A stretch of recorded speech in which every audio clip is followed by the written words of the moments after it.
राष्ट्रीय जनता दल के राष्ट्रीय कार्यकारी अध्यक्ष तेजस्वी यादव लगातार बिहार के अलग अलग जिलों के दौरे पर हैं। बिहार में एक और सम्राट चौधरी की सरकार दावा कर रही है कि सुशासन का राज रहेगा, लेकिन लगातार आपराधिक घटनाएं घट रही है। इस वक्त हमारे साथ तेजस्वी यादव बातचीत के लिए मौजूद हैं। सर, बिहार में आपराधिक घटनाएं थम नहीं रहा है, आप भी लगातार अलग अलग जिलों में जा रहे हैं। सरकार दावा कर रही कि इनकाउंटर भी हो रहा है अपराधियों का और अपराध का खत्म करेंगे बिहार से। देखिए, ये एक डायलॉग जो है बिहार के मुख्यमंत्री बोलते हैं कि पाताल से ढूंढ के ले आएंगे, पाताल से ढूंढ के ले आएंगे। अभी कुछ दिन पहले ही पटना में ड्रिल शो किया गया, ब्लैकआउट किया गया मात्र 15 मिनट के लिए, उसमें भी गोली मार दी गई और कई बच्चियों के साथ गैंगरेप जैसे वारदात हुए। और जो अभी फ़िलहाल में जो नीट की जो बच्ची जो तैयारी कर रही थी, जो हॉस्टल में जिस हिसाब से उसके साथ रेप हुआ, हम तो जानना चाहेंगे उसके आरोपी का है। कोई ऐसा दिन नहीं जहां गोली ना चल रही हो, 200 राउंड गोलियां चल रही हैं, अपराधी विजय सम्राट हो रखे हैं, लॉ एंड ऑर्डर की धज्जियां उड़ाई जा रही हैं, अपराधियों को बल्कि संरक्षण दिया जा रहा है। हमेशा आपने देखा होगा मेरा सोशल मीडिया का अकाउंट, कितने वीडियोस हमने डाले हैं। लूट हो रही है, दुकानों की लूट हो रही है, व्यवसायिकों की हत्या हो रही, बच्चियों के साथ गैंगरेप हो रहा, आए दिन मर्डर हो रहा है। कहीं कोई सुनवाई और कार्रवाई इस सरकार में नहीं हो रहा। पूरी तरीके से ये सरकार जो है फ्लॉप हो रखी है। अब उम्मीद ही क्या किया जाएगा, जो मुख्यमंत्री हैं उनके ऊपर तो खुद ही कितने आपराधिक मुकदमे हैं, हत्या के हैं और भी संगीन आरोप लगे हुए हैं। उनके पास गृह विभाग है, एक स्वास्थ्य मंत्री, एक आपके शिक्षा मंत्री हैं जो झाड़ फूकवाते हैं। स्वास्थ्य मंत्री जी के बारे में हम कुछ कहना नहीं चाहते हैं। स्वास्थ्य मंत्री से क्यों बोल रहे हैं बोलने से? नहीं, उसमें हम कहाँ क्यों बोलेंगे, लेकिन आप देखिएगा पूरा मंत्रिमंडल 18 लोग तो परिवारवादी लोग हैं, 3 तो पूर्व मुख्यमंत्री के बच्चे हैं, फिर भी परिवारवादी हैं वहाँ। तो मेरा कहने का मतलब, जो जनता की ज़रूरत क्या है, पढ़ाई है, दवाई है, कमाई है, सिंचाई है, सुनवाई है, कार्रवाई है। ना दवा मिल रहा है, ना इलाज हो रही है। अब स्वास्थ्य मंत्री बने हैं निशांत, उनको बधाई है, लेकिन स्थिति क्या है वो हम भी जान रहे हैं और बिहार की जनता भी जान रही है। इस पर ज़्यादा कोई टिप्पा टिप्पणी करना नहीं है। शिक्षा मंत्री कहते हैं कि हमको मैट्रिक वाले में स्कूल में, सरकारी स्कूल में एडमिशन दिला देंगे। हम बोलते हैं सम्राट चौधरी को पहले पास कराओ, नरेंद्र मोदी जी को, प्रधानमंत्री को पास कराओ, स्मृति ईरानी को पास कराओ अपने सरकारी स्कूल में। अब बताओ तुम्हारे खानदान में कितना लोग सरकारी स्कूल से पढ़ा? हाँ, लेकिन लालू जी और राबड़ी जी के समय में इस शिक्षा मंत्री का कोई ना कोई परिवार का लोग ज़रूर पढ़ा होगा, पास किया होगा। वही सरकारी स्कूल से लोग जो है IAS IPS बन के आए हैं बिहार में सबसे ज़्यादा। आज IAS और IPS की संख्या घट गई है जिस तादाद में पहले बिहार के लोग जाते थे। ना कारखाना है, ना कुछ है, ना पढ़ाई की व्यवस्था, पेपर लीक हो जा रहा है। TRE 4 का क्या हुआ, लाठीचार्ज। तो सुशासन नाम की कोई चीज़ नहीं है। असल में जो लोग सरकार में बैठे हैं वही पुराना सिस्टम है ना। मुख्यमंत्री भले ही बदल दिए गए हों, जो इलेक्टेड था अब सेलेक्टेड आ गया हो, परिस्थिति क्या रही होगी? स्थिति तो वही है। परिस्थिति क्या रही? नीतीश कुमार को इस्तीफा देना, जो अधिकारी उस समय थे वही अधिकारी इधर हैं, सेम बंच, सेम सिस्टम। तो कहाँ सुधार होने वाला है? आप बताइए, 27,000 रुपये प्रत्येक बिहारी पर कर्ज है और अभी 71,000 करोड़ का और प्रस्ताव है कर्ज लेने का। कर्ज तो आप तभी लेते हैं ना जब आपके पास पैसा नहीं होता है। यानी बात तो स्पष्ट हो गई कि सरकार का खजाना खाली है, महंगाई चरम सीमा पर है, गैस, पेट्रोल, डीजल आप देख लीजिए। तो आप बताइए, जो 5 साल के लिए सरकार चुनी गई हो, भले ही ज़बरदस्ती चुनाव जीत के आए हो, लेकिन सरकार तो बनी।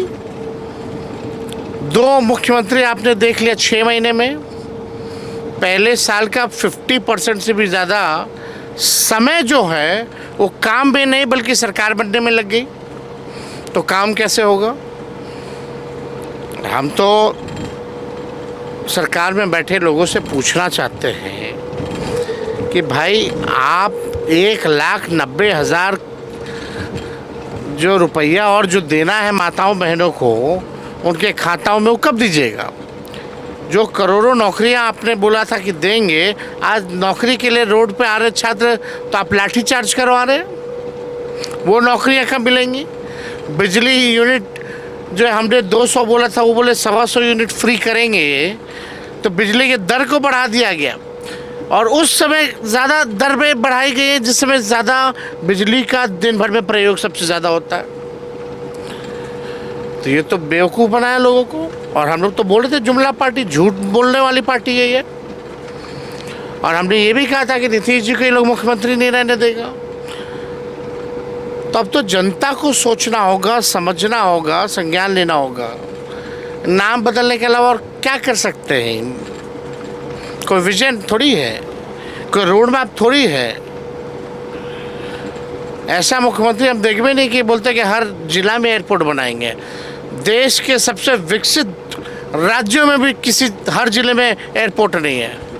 अब जो व्यक्ति एयरपोर्ट और एयर स्ट्रिप का मतलब ना समझ पाए उसके बारे में हम क्या कहेंगे? लल्लन सिंह ने एक बयान दिया है इस बड़े सभा में। उन्होंने कहा है कि नीतीश कुमार के उत्तराधिकारी हैं सम्राट चौधरी, जबकि वो बीजेपी के कोटे से मुख्यमंत्री बने हैं। निशांत भी उत्तराधिकारी हो सकते थे।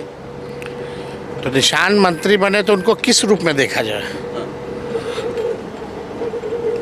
अगर निशांत जी को बिना चुनाव लड़े हुए, बिना एमएलसी के अगर मंत्री बनाया गया हो तो निशांत को लल्लन सिंह जी बताएं कि किस रूप में देखा जाए। ऐसा तो जनता की पुकार नहीं थी कि निशांत को बिना चुनाव लड़ाए हुए मंत्री बना दिया गया। तो कौन बनाया, कैसे बने? अब सम्राट चौधरी जी तो कहाँ जाए तो देखने के लिए तो उत्तराधिकारी क्या, तो हर पार्टी में रह लिए हैं तो सबके उत्तराधिकारी हैं क्या? असली जन्म तो उनका राष्ट्रीय जनता दल में हुआ। हम पार्टी में गए, जदयू में गए, भाजपा में गए, तो वो कौन क्या कह रहा? सब देखिए, सबको अपनी कुर्सी प्यारी है। अपने कुर्सी के हिसाब से ये लोग अपने बयानबाजी कर रहे हैं।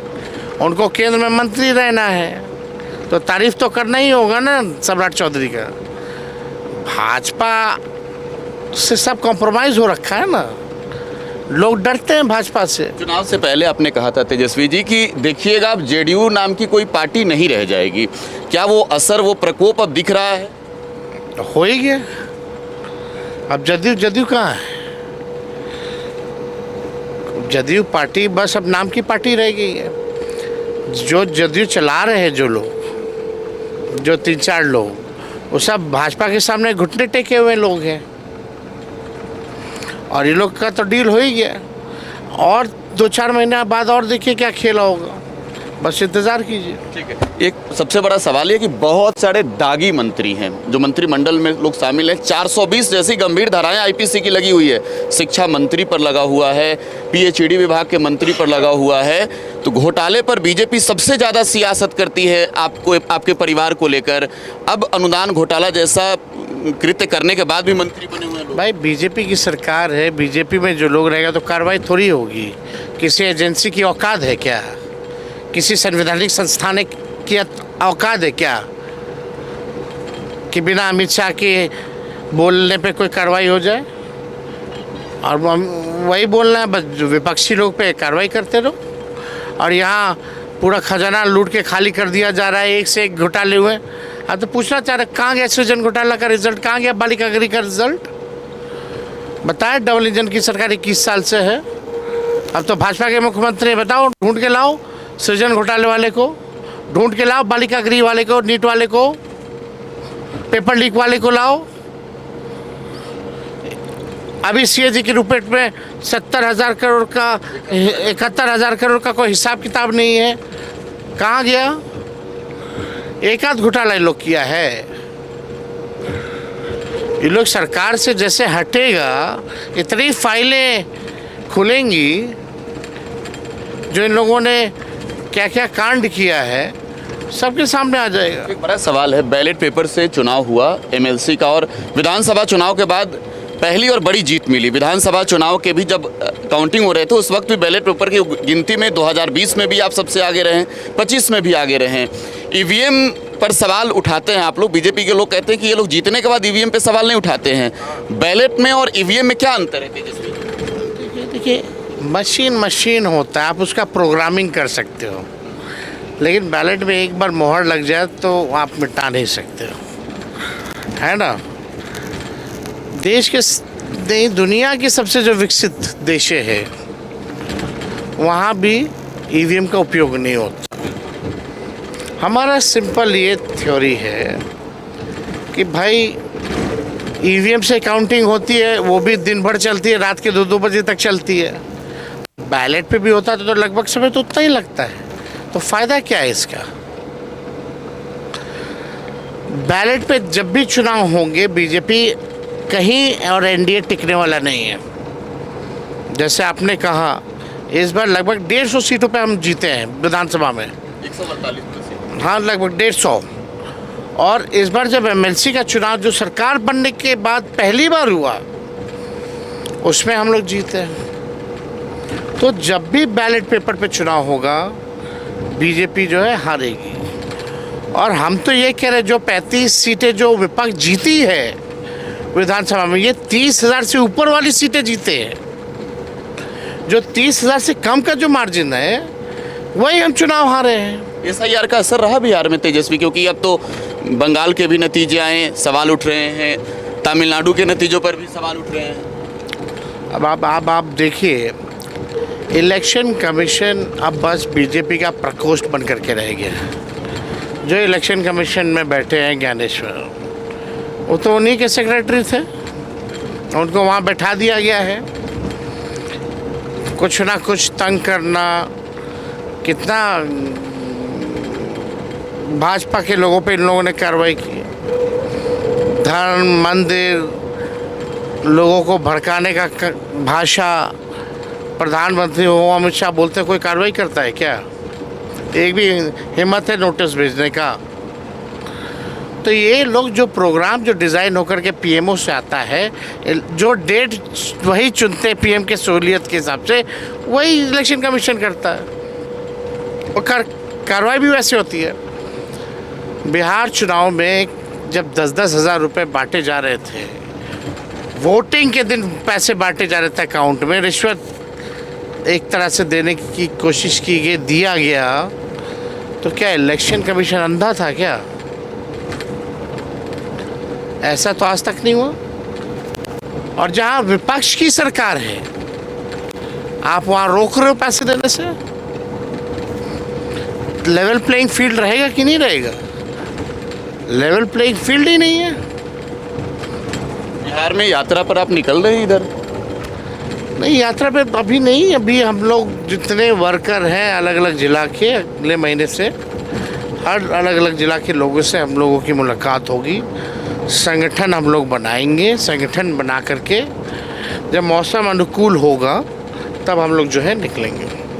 हालांकि जो जनता के इश्यूज़ हैं वो हम लोग हमेशा से उठाते रहेंगे और जहाँ भी ज़रूरत होगी वहाँ जाएंगे। तो तेजस्वी यादव को आप सुन रहे थे। तेजस्वी यादव ने कहा है कि बिहार में सरकार सुशासन की बात कर रही है, लेकिन कर क्या रही है? काम कहाँ कुछ दिख रहा है? अपराध लगातार बढ़ रहा है। ब्लैकआउट के दौरान ही 15 मिनट में पुल गिर जा रहा है, विक्रमशिला पुल गिरा, पुल गिर जा रहा है, गिरे हुए हैं। इनके ही राज में हुआ सब टेंडर घोटाला और क्या क्या इन लोगों का है। आज पटना में भी PMCH का एक इंटरनल एग्जाम था, वो रद्द हो गया। अब सब सेटिंग होगा ना भाई। एक आदमी 2-3 तरह की अलग अलग परीक्षाएं जो है वो सब रद्द हो गई हैं, तो ये तो होना ही है। ये सरकार जब तक रहेगा माफियाओं का, अपराधियों का राज बना रहेगा, भ्रष्टाचारियों का राज बना रहेगा। तो सरकार जब तक रहेगा तब तक भ्रष्टाचारियों और माफियाओं का राज बिहार में बना रहेगा। तेजस्वी यादव को आप सुन रहे थे। फिलहाल टुडे बिहार न्यूज के साथ आप बने रहे। धन्यवाद।